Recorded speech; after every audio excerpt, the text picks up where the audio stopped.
सव्वाशेर news चॅनलला पाहण्यासाठी आजच सबस्क्राइब करा व बेल आयकॉन दाबायला विसरू नका।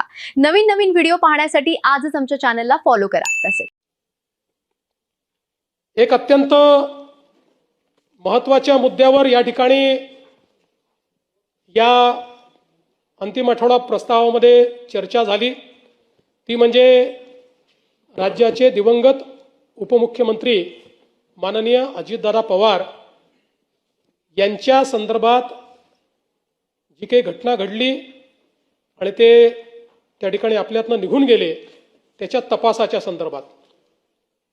पहिल्यांदा तर या ठिकाणी मी स्पष्ट करू इच्छितो की दोन प्रकारे तपास चाललेला आहे।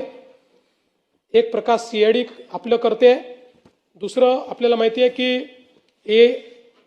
AIB करते।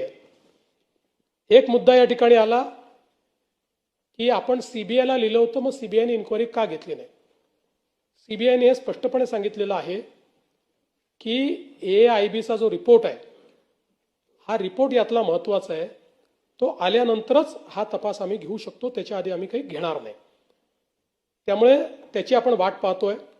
याच्यामध्ये आत्तापर्यंत सीआयडीने जो तपास केला आहे त्या तपासामध्ये काही गोष्टी समोर आलेल्या आहेत की ज्याच्यामध्ये वेगवेगळ्या गोष्टींसोबत एक शंका पायलट सुमित कपूर यांच्याबद्दलही होती।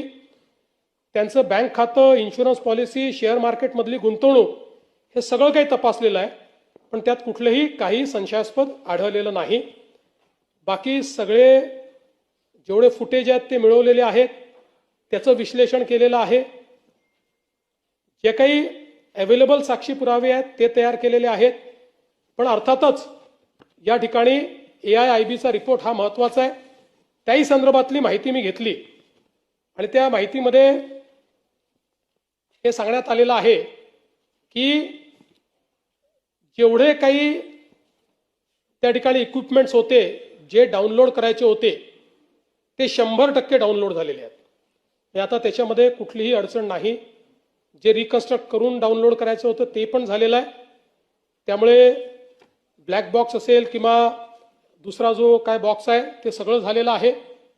आणि एक प्रिलिमिनरी रिपोर्ट आपल्या समोर त्यांनी आणलेला आहे। मी आज केंद्र सरकारशी देखील चर्चा केली आणि केंद्र सरकारला आणि मंत्रालयाला आणि माननीय मंत्री महोदयांना मी विचारलं की साधारण हा सगळा रिपोर्ट किती दिवसात अपेक्षित आहे। त्यांनी मला हे सांगितलं की साधारणपणे जानेवारीपूर्वी हा रिपोर्ट येईल, अंतिम रिपोर्ट जो आहे। आणि हाच रिपोर्ट सगळ्यात महत्त्वाचा आहे। हा रिपोर्ट आल्यानंतरच, आणि जसं काल रोहित पवार म्हणाले 3-3, 4-4 वर्ष लागतात, हे खरं आहे, पण या केसमध्ये स्पेशली आपल्या केंद्र सरकारने विनंती केली आहे, कारण परदेशातले सगळे तज्ज्ञ याच्यात घेतलेले आहेत, अमेरिकेतली एजन्सी आपण याच्यामध्ये घेतलेली आहे आणि म्हणून त्यांना विनंती केली आहे आणि त्या सगळ्यांनी ते मान्य केलं आहे। आणि म्हणून आपण म्हणजे दुर्दैवाने असं म्हणू नये, पण दादांची जी काही पुण्यतिथी येईल त्याच्या अगोदर हा रिपोर्ट यावा अशा प्रकारचा प्रयत्न, आणि तो रिपोर्ट येईल। आणि हा रिपोर्ट आल्यानंतर मग सीबीआय असेल किंवा सीआयडी पण असेल, आता सीआयडी पण त्याच्यावरच अडकलेलं आहे, कारण वर काय घडलं हे या रिपोर्टशिवाय समजूच शकत नाही। ते धागेदोरे याच्यातच मिळणार आहेत। आणि म्हणून मला असं वाटतं की कोणी हा विचार करण्याची आवश्यकता नाही। आमचं सातत्याने याच्यावर लक्ष आहे, केंद्र सरकारचंही लक्ष आहे। केंद्र सरकार योग्य पद्धतीने त्या गोष्टी करते। एक त्यांनी मुद्दा मांडला की आम्ही कर्नाटकात FIR केला, तो तुम्ही सीआयडीला पाठवून दिला। पुन्हा एकदा समजावून सांगतो की ते तर जाऊ द्या, म्हणजे ते इंटरस्टेट FIRचं तर मी मागच्या वेळेसच सांगितलं। FIR नंतरची प्रोसेस काय आहे? FIR नंतरची प्रोसेस आहे चार्जशीट करणे। त्याकरता चार्ज तयार करावा लागतो। FIR मध्ये तुम्हाला कोण दोषी आहे हे FIR नंतर फायनल करावं लागतं की बाबा देवेंद्र फडणवीस आहे, जयंत पाटील आहे, रोहित पवार आहे, कोणीतरी जो कोणी असेल त्याला दोषी, आणि त्याच्यावर चार्ज फ्रेम करावा लागतो, तर त्या FIRला अर्थ आहे। तो चार्ज फ्रेम करण्याकरता पहिल्यांदा तुम्हाला इनिशियली कोण दोषी आहे हे ठरवावं लागेल। ते जोपर्यंत AIBचा रिपोर्ट येत नाही तोपर्यंत तुम्ही ठरवू शकत नाही। आणि म्हणून हा जो काही या ठिकाणी म्हणजे तुम्हाला वाटतं तुम्ही पायलटवर करा म्हटलं, तो रोहित काय नाव तुझं,